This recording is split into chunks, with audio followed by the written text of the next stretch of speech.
তারপর আমি হুমায়ুন আহমেদের ওখান থেকে নুহাশপল্লিতে আসার পর ডিরেক্টরদের ঘরে ঘরে যেতাম ফুল নিয়ে মাপ চাইতে। আমি আদৌ জানি না ওনারা মাফ করেছেন কিনা।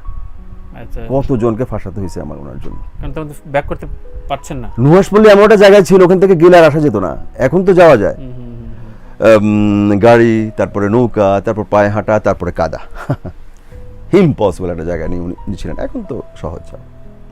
এই হচ্ছে আমার কাছে হুমায়ুন আহমেদ।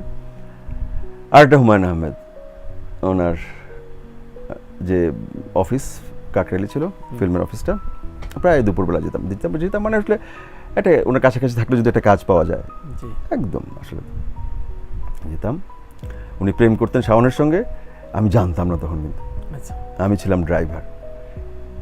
ড্রাইভার। তুমি আমার ছোট্ট একটা গাড়ি, কেউ চিনতো না, ছোট্ট টয়োটা কোর্সা, আমি ওনাকে ড্রাইভ করে নিয়ে যেতাম আর কি।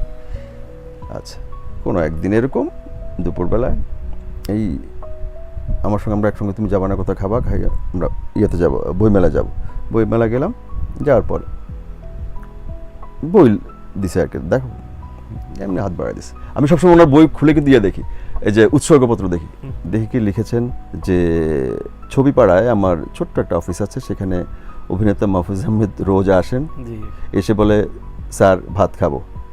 আসলে সে ভাত খেতে আসে না, আসে কিছুক্ষণ আমার সঙ্গে গল্প করার জন্য। মাহফুজ এখন অনেক বড় অভিনেতা, অনেক ব্যস্ত, এখন তার দেখা পাই না। সে কি জানে আমি এখনো রোজ দুপুরে ভাত নিয়ে তার জন্য অপেক্ষা করি? এরপর তো আমি কি বলবো বলার প্রয়োজন নাই তো আর।